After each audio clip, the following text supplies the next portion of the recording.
Hey everyone, this is Derrick Broze with the Conscious Resistance Network, and I'm excited to bring you another interesting conversation. I hope you guys will enjoy this one. Going to be talking with a new friend, and this is the first time we're actually communicating, and we're going to share that with you guys, hear about solutions, hear about community building, lots of the topics we've been talking about lately. So please welcome Alosha Lynov. How are you doing, brother? Hey, awesome. Thanks so much. 5 a.m. this morning. Yeah, I'm staying up late to do this interview. He woke up early to do this interview, so I really hope you guys enjoy it. Let's just jump right into it. Tell everybody a little bit about yourself and your website, and then we'll get into some of the more details. Yeah, so I was born in Uzbekistan, Russia. At the age of 14, came to South Africa. Started my own business doing decor for events at the age of 19. And then my love for permaculture was growing. And then at about 2009, I read the books of Anastasia by Vladimir Megre. And I was like, right, let's get out of here. So I still left my business kind of running in Johannesburg, South Africa. And I went to the beautiful farm where I did crazy things like half a hectare mandala garden on a slope, which obviously failed because the bottom beds caught the water and the top beds diverted the water. So that's when I realized that there is something to do with contour lines and earthworks, and I studied with Jeff Lawton, the permaculture design course, and then I understood much of my failures and mistakes. And then we had an unfortunate thing, a robbery that happened where my son and my wife got tied up in a mobile home just 100 meters or so from where I was building the Sandbag Dome home. And then that coupled with a bankruptcy because my business in the city was taking like a real sneeze. I ran back to the city to rescue the decor business. And then here at this property where I'm sitting, which is on half an acre, I just started prototyping, but all these carried on prototyping and permaculture implementation. And then at one fine morning, I heard a blub blub from the toilet downstairs. I'm on a riverfront. So when the pipe from our entire neighborhood with sewage gets hit by tree logs, it gets bent and the sewage starts coming up my toilet and my bath. So I ran outside, smashed a 110 millimeter pipe and let the poo and toilet paper from my entire neighborhood, flow down my garden for 2 weeks. But then it happened again. So I knew it was going to happen again. So I had to get all my outlets off grid, meaning, so I can eventually pour concrete into this main line and disconnect from the government.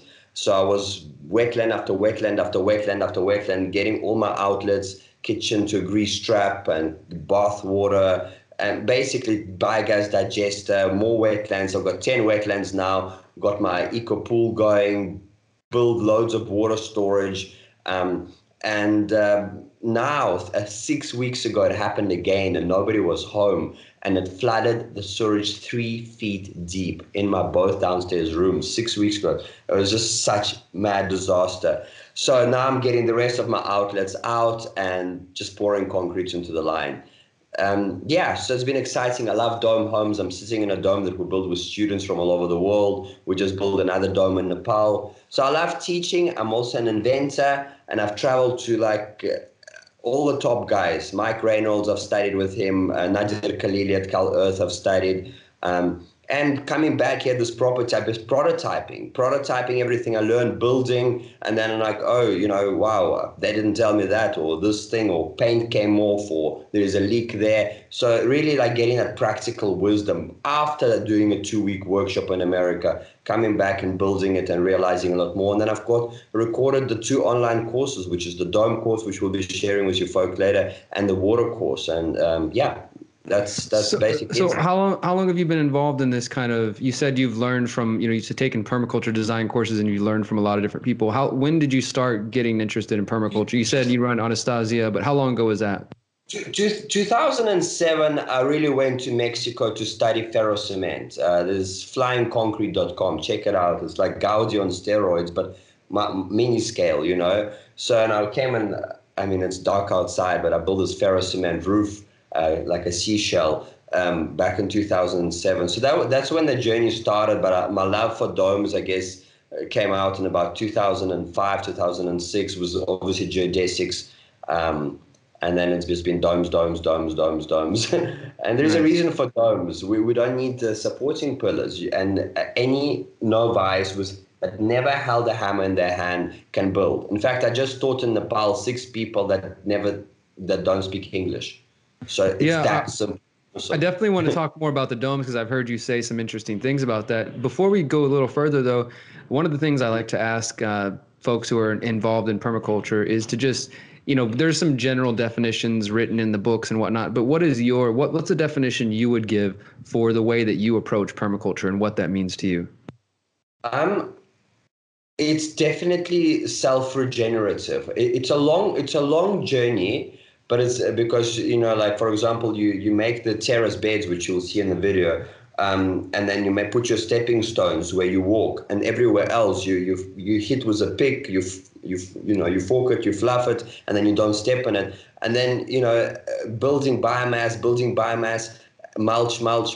So it's definitely a self-regenerative aspect. So I can see, if I just drive down the street, everybody's front lawn, they're losing soil, and you can see it on a sidewalk, just all the sand and soil. And then you come outside my house, just because of that little terrace and little sandbag, little edge, boom, keeps it all in it. All the rain sucks in. So permaculture for me is self-regeneration of our land.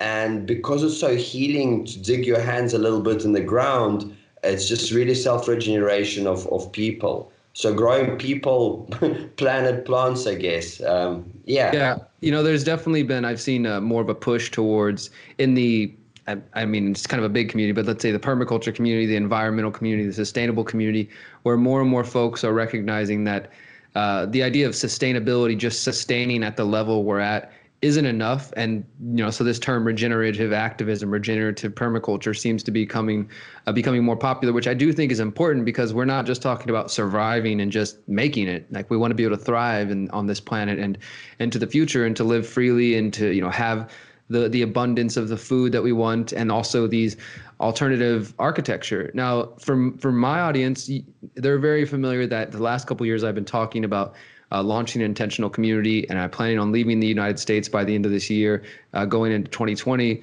and starting to visit different communities in Mexico, Costa Rica, across the U.S., hopefully at some point coming to visit with you, and just learning from so many people doing great projects. Before we get into the details of what you're working on, what would you say to, what little piece of advice would you give to some of our listeners who are tuned in, who, they may have money and they're ready to get started, or maybe they've got some skills or some knowledge, but at the same time, this idea seems so far away from them. Maybe they're living in a city and it's never going to happen, they think. What little piece of advice would you offer them? How do you get started? Well, we have a really cool webinar coming up. It's like in the next 3 days, which Derrick will be sharing with you folk about, which will cover in great details 9 pillars of successful community design. So it's all about advice. And I'll just cover on some of that stuff. But I think the main thing from what I've learned is, because the realization that I had when I came back in 2013, that back to the city, that a family cannot grow, market, sell, and package all of their produce as a family unit, unless you're like doing it in a city, a little micro farm. So what the biggest advice I would get is, do not cut ties with the city. What we're proposing is a gradual transition. You keep your city job going. You're a dentist or you're doing some job, keep it going. Have the community maybe starting up, not like an hour, 2 hours away from the city max. So you could still travel there, slowly get to meet the people, because it could be a culture shock, because a lot of people have this fantasy of community living and just awesome nature. But reality is, like, farming is hard work. And I'm not a farmer, I'm a builder and inventor. So people have a lot of fantasies. So the main thing I'd say, keep your city thing going and slowly integrate into the community. Get to know the people. Do not cut ties, because you might just get to the community and you might hate the people or the life or everything.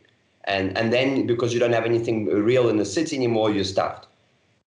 Yeah, I think that's a great point because this is something I've gone over as well. That just even the idea of like, all right, I'm ready to build a community, and that's a big venture. Not only the work that you're talking about, getting involved with farming and building and planning all this out, but then once you decide I'm going to engage in a relationship with a few other people, we're going to build this together.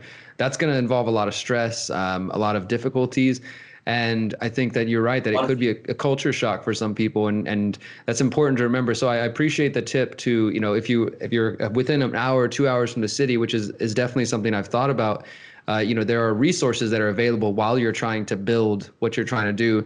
There's also, as you said, maybe you might still keep a job in the meantime, because, especially if you're starting on just a barren piece of land, like, it's going to take quite a bit before you get to this point where you're going to be sustaining yourself and being able to provide for yourself. What are some other tips that you want to share? I know that it's going to be in the webinar coming up, and we will share the link. I'd like to quickly share with you the drawing. And we'll have a high res, and we'll have a high res. Derrick can just quickly post it on the screen as maybe I share this. But there is a drawing of a 250 acre property, and just in a nutshell, we have a market here to sell our produce. So this is a community, start a community, meaning we're going to teach the teachers to start communities. This is the purpose of this community. Your community might be a farming community. So there's our permaculture angle with the little training. So we've got loads of training centers, with little aquaculture and little beds, all on contour lines, of course. Then we have something like a solar living institute would be an eco-tech and eco-architecture place with little pieces of lawn left. So when we students will come and build up. We have obviously 2 schools, earth sciences and more of an artistic theater, drawing, singing, all of that. We have an Earthship hotel, which is one of the first projects which will go up, because so we're not starting with me and my 1 hectare. This is where Anastasia people really come short, because they start building up their garden and they run out of money. They run out of money, and then there's nothing for communal businesses. No, we start with communal businesses like this Solar Living Institute seed, because from there we're going to build up the entire community, and an Earthship hotel where we can stay in for the beginning time, and then once the businesses are ticking over and making cash, only then we can start giving people plots of land. So that's one of the most important strategies. And obviously we're going to start by finding power spots. These are vortexes of energies that come out of the earth to acknowledge to our mother planet that we know you've got a strong force coming out, and you put a stone there. You conduct your meetings around the power spot. God forbid somebody puts a toilet on that power spot, and that's why the cities are so jammed up, because of lack of intelligence. And that's why some of the communities are being jammed up, because somebody does put a toilet on top of a power spot and everything goes like, So yeah, and of course we've got our Aurasia zone, 1 acre per family, where we realize that 1 hectare is just too much. Folk coming out of flats and getting a 10,000 square meters, sure, if you can see like myself, if I can show that, look guys, I've done half an acre and I ran out of space, and I've got the finances to develop the hectare, sure, then they can give me a hectare, and then I maybe make a nursery there for the whole land or whatever, but definitely not just giving out hectares left, right, and center, because it's 2.5 acres. So the land is full of little cooperatives. Like this is a lake cooperative. So a few folk make a dam with some earthworks. A few folk build some domes, as you can see. Somebody builds a cafe. Somebody tends to the garden. Somebody's dehydrating apple puree and this and that. And that becomes a whole little cooperative business. So the land is full, about 60 cooperative businesses. And most important feature is the master craftsman. It's the snaky road here. And that's more like all your glass blowers, the clay makers, the kaleidoscope makers, the window makers. So the same people that will be building the homes.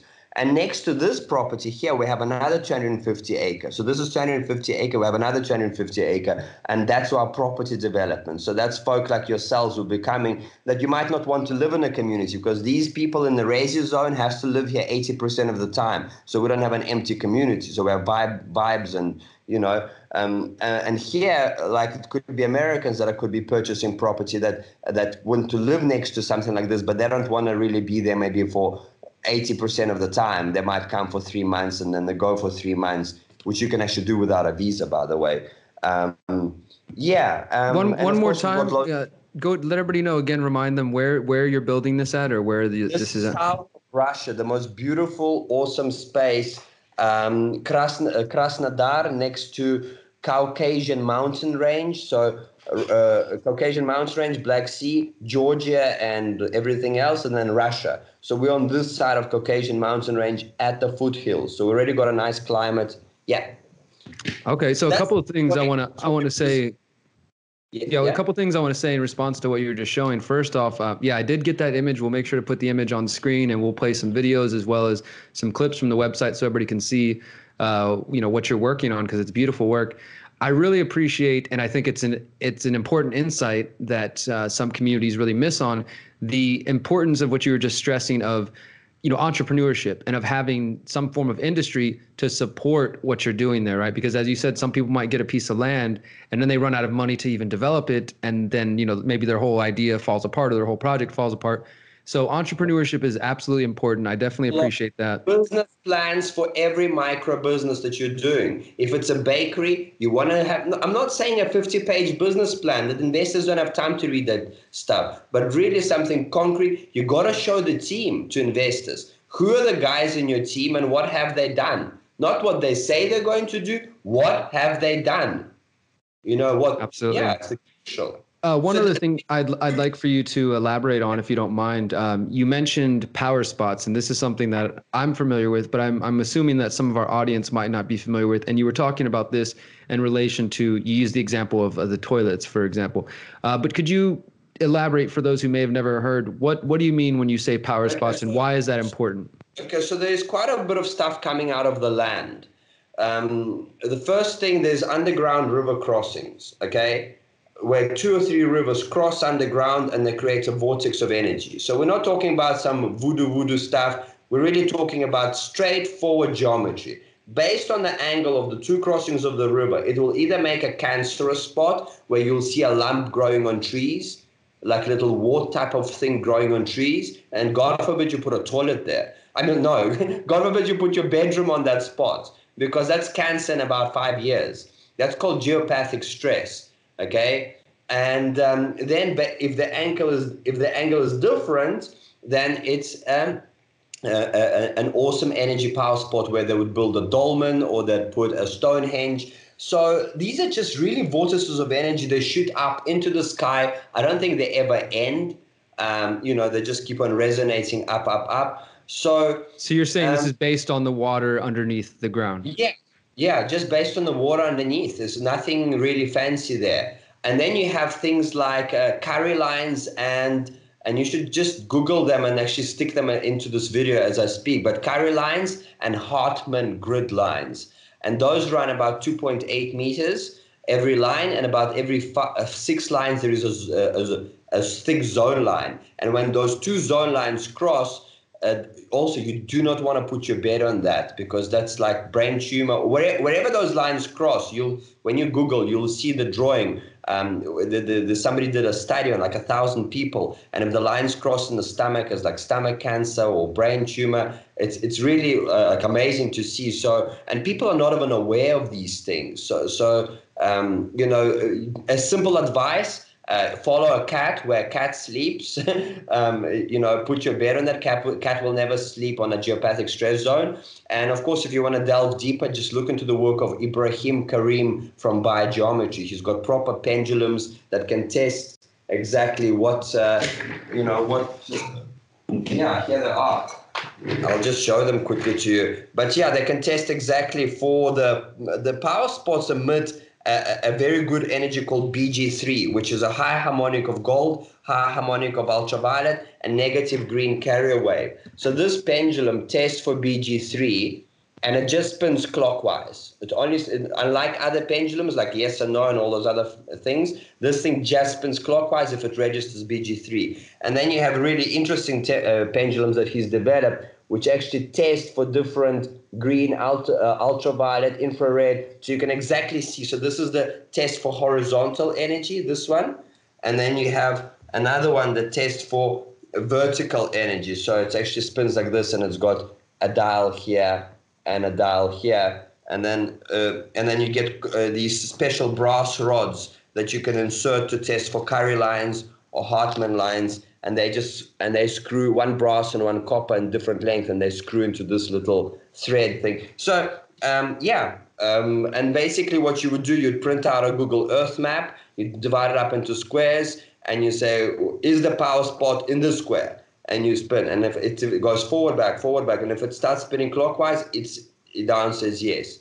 And then you basically then can take that square and divide it into maybe 9, little squares, and then or just point it with fingers. Here, is it here? Is it here? Is it here? Then you find it, boom, it's there. Then you go on the land and choose Bob, within 1 meter, you'll find it, and it's like, whoa, and it's right there. And then you just put an anchor. In Russia, we used to call it altiri, a stone. You put a stone marker, because stones last millions of years. So you really anchor it there, and then you can make a nice little maybe super adobe bench with some hidden cushions. You should never sit on cold mass, because you can get prostate for men and all sorts, but whatever. But basically make a circular seating, and then you can conduct your community meetings there. You'd walk clockwise as a community, like maybe a starting bunch of folk that are starting a community. You'd walk clockwise to ground the energy from cosmos into your community. You'd conduct your ritual work. You'd ask the mother to maybe give you support. You'd ask your ancestors to come in and assist you, to give you support. And because of this vortex of energy, whatever message you're asking will be amplified thousands of fold. Yeah. That's really, really fascinating stuff, man. So I appreciate that. And I definitely will put up some of those links in the description. And I want everybody to check that out for those who, whether you're already on board, or if you're skeptical, do the research for yourself, as always. Let's talk a little bit about the structures that you build and what's on your website, and even what's your inside right now. I think it's important, if we are carrying on with the community chat, I think we'll do many more interviews. I definitely feel that. But let me just cover the headings of the 9 pillars. And if folk are interested, Derrick will be posting a link, and you just sign up on that link. The webinar is absolutely free, because this information has to be shared. And then, of course, I'll mention about my course at the end of the webinar. If some of you feel the calling to learn water and eco home construction, then you can purchase the course and obviously support the great work. But the 9 pillars are, so natural law, crucial, Derrick. It is so focused, so important. Many communities fall apart because they're following some new age, live in the moment, crazy theory, which obviously erases history. So really natural law, I'm not going to go into too much detail because of the time, and I'll do that in the webinar, but the 7 immutable laws are there: earth, air, fire, water, the alchemical transmutation, the moon and the sun, it's all of that, of course, is in there. Feng Shui, sacred geometry, magnetism. Then another pillar is beauty and harmony. That has to be weaved into our communities. And a really good example was visiting even Arcosanti. The building materials, their couches, and all that stuff that sits outside is so neatly organized. And they've put a nice little fabric, like a fence around it. And, just even that was like awesome to see. So the building materials, because sometimes you come to a permaculture site and it's like, or folks start building stupid little square structures. And I'm not against square structures, but it's just, go look how they're building square structures in Russia with all the beautiful decorative, protective elements that they were cut out of wood, so you can build square, but make it beautiful. But just really lack intelligence. Bringing intelligence in and bringing beauty and harmony, weaving into everything we do. It's crucial because that brings inspiration. Another pillar, important one, is remembrance through cultural traditions, celebration, and play. So that remembrance, bringing the memory back, because we're all forgetting where we come from, because all our culture has been cut off up in the last 100, 200 years. So ritual work would be here. But again, I'm not going to go into detail, just going to cover the headings. Resilience through self-regenerative and biodiverse design. So the food forest garden in the permaculture, the living machines from John Todd, regenerative bioarchitecture, all of that will be here. And another important one, unity via a common vision and individuals' passions and strength. This is crucial. If you do not have a common vision, people just start pulling community apart. They're like, no, we're going there, we're going here. Really, folk, really just, like the 3, 4, 5 visionaries that are starting the community. Identify what community are you starting. Is it a healing community? Is it a farming community?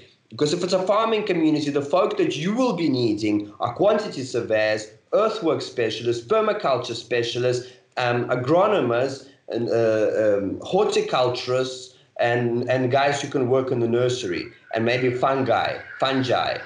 Excuse the dinosaurs, these giant birds, hardy-daws.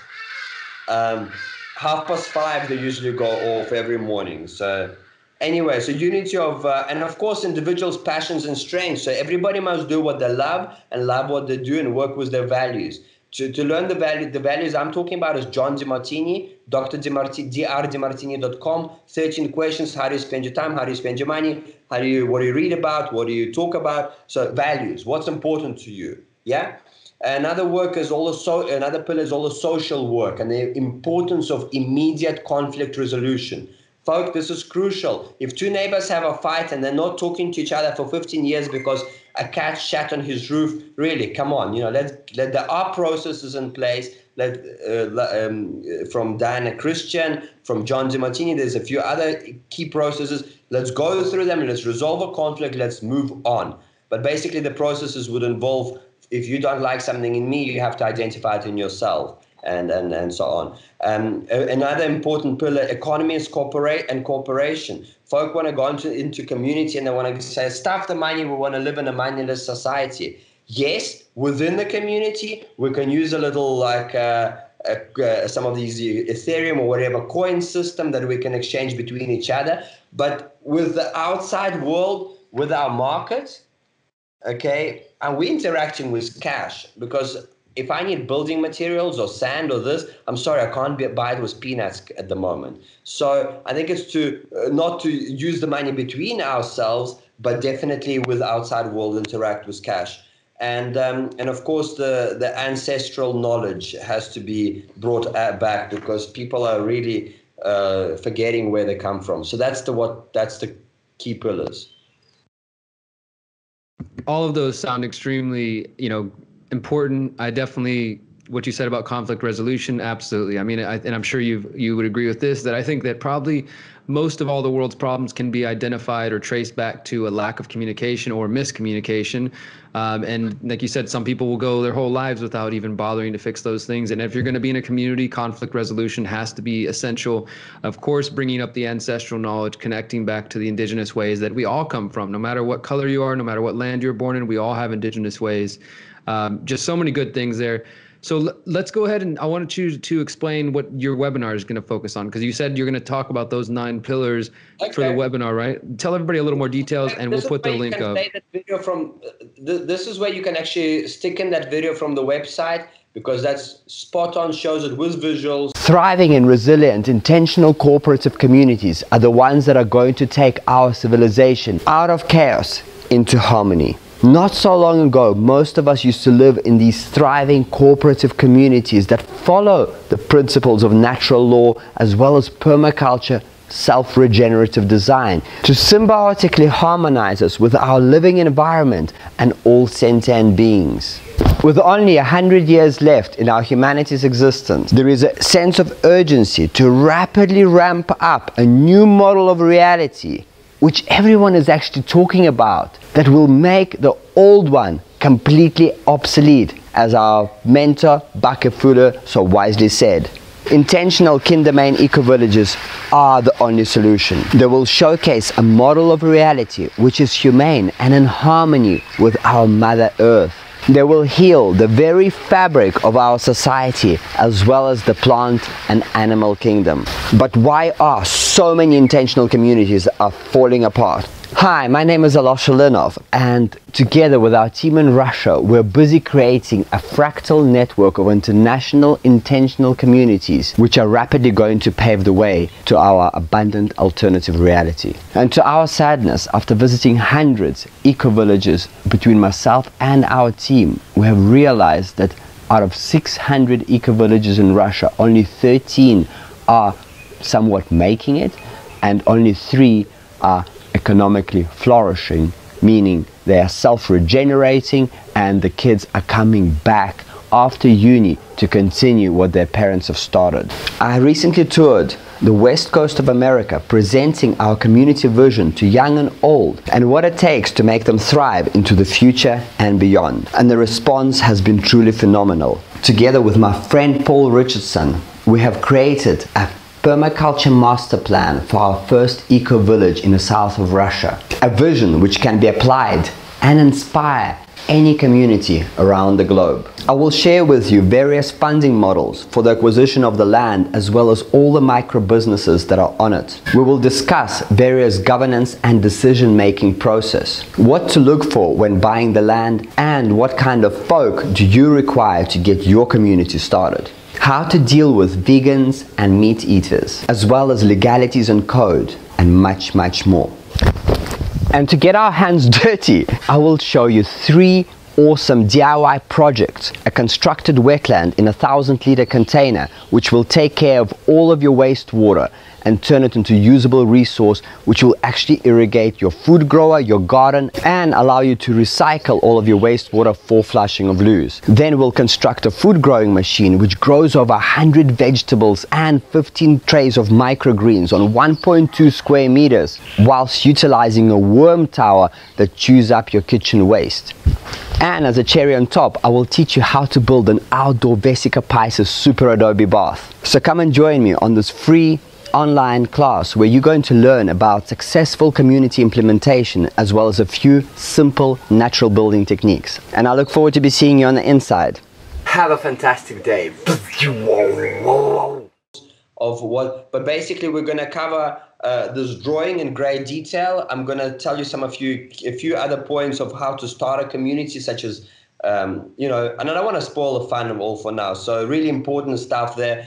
Then we'll go into the 9 pillars in great details in the second webinar. If you've got any questions, you'll be posting your questions underneath in the comments section, and I'm getting the answers. I'm contacting my team in Russia. I'm contacting the permaculturists here, and I'm getting the answers for those questions. Like, how's the governance going to work? How do you deal with meat eaters and vegans?